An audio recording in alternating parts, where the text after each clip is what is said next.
Hey everybody, it's Caleb. Welcome to this tutorial. We're going to be painting a panda. So I start off with the large flat brush and I dip it in a little bit of water and then get the excess drips off on the cup. And then I dip it in a little bit of the green paint and I start to spread it all across the canvas. We want the canvas to be completely covered with this light green. I'm using little strokes, back and forth, little crisscrosses to create a textured background. Now I'm touching up any spots that I think are missing paint, and then I'm going to fan it off. Acrylic paints dry pretty fast, but you can use a plate, a large piece of paper, or even a blow dryer to speed up the drying process. Now I'm going to open up the dark green. Now using the same brush that I used before, I'm going to use some dark green paint and brush it all around the corners of the canvas to give it what's called a vignette effect. So you're going to leave the center light green and paint the dark green on the corners and around the edges. To get a smooth transition from dark to light, you can water down the paint until it's almost like a watercolor. Once that's done, I'm going to wash off my brush and dry off my painting. Now for this next step, you need to make sure that the canvas is completely dry. I don't suggest touching it to see if it's dry.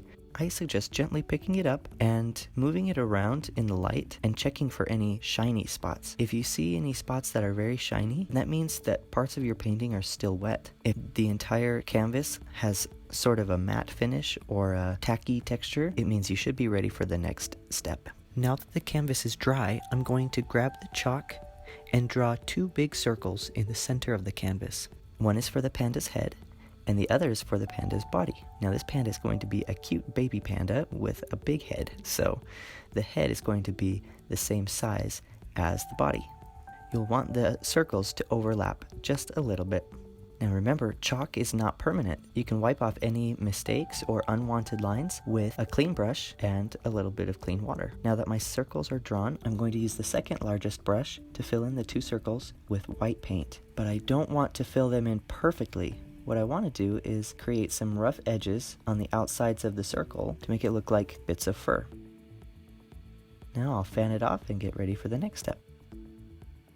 Now that my painting is dry, I'm going to use the same brush I did in the last step, and I'm going to open up the tan paint. Now what we're going to do with the tan paint is put a little shadow on the panda. I'm going to apply just a little bit of this tan to the left side of the head and the body with these curved circular strokes, following the shape of the head and the body. You do not want to use a lot of paint, just a little bit.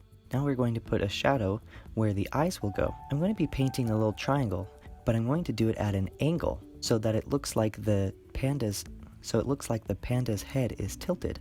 Just makes it a little bit more cute that way. Now with this triangle, the top is rounded and the bottom is too, so it's almost like painting a crescent shape, like a half moon.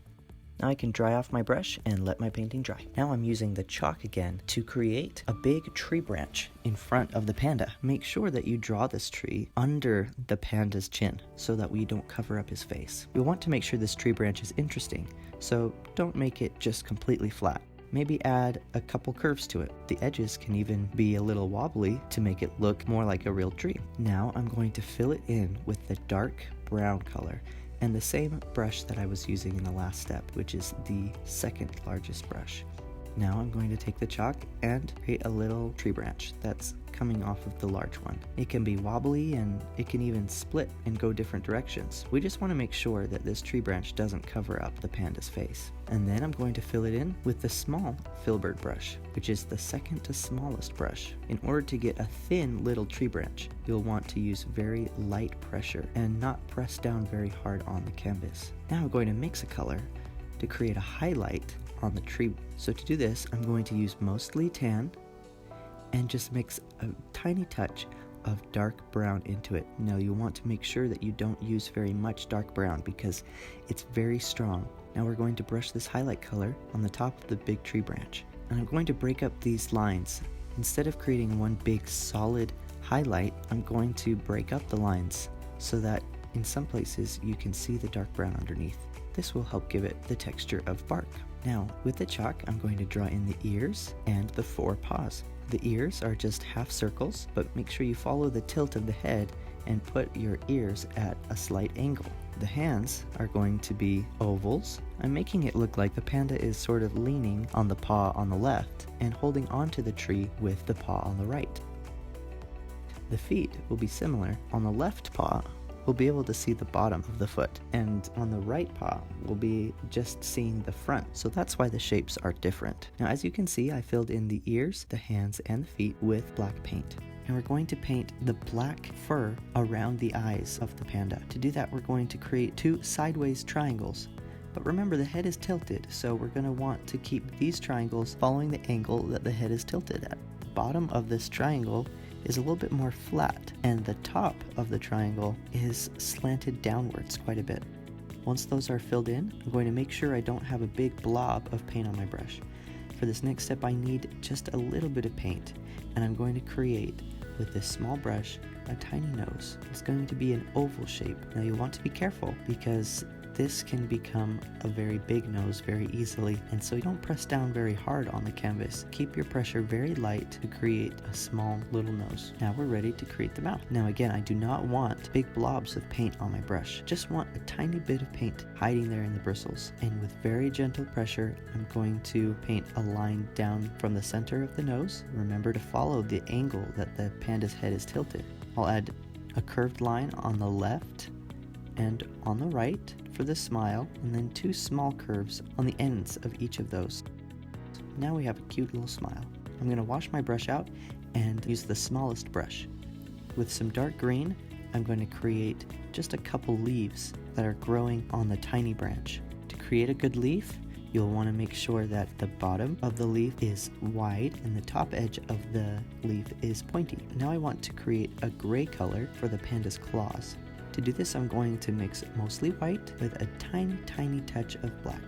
If you use a lot of black, it's going to become very dark. So make sure you add just the tiniest little touch of black. Now you can use whatever brush you prefer, but I'm going to use the second to smallest brush, and I'm going to create 4 claws on each paw. For the foot on the left, I'm just creating little dots because we're seeing the bottom side of the foot, so the claws might not be very visible. Now I'll wash my brush out and open up the pink paint. With this, I'll create 2 half circles in the ears. You can fill them in if you would like, or you can leave them just as little rings. And then I will add 4 oval-like spots for the toes and 1 large spot on the heel. Alright, now that I'm done with that, I'm going to wash out my brush. Now using the smallest brush, I'm going to dip it in some white and create the reflection of light in the panda's eyes. This is my favorite part because it really brings the panda to life. So we'll give each eye 1 round little circle and then a half circle ring. We'll add a little reflection in the nose, and then with that white paint we can brush over any unwanted black paint and sort of clean up the face.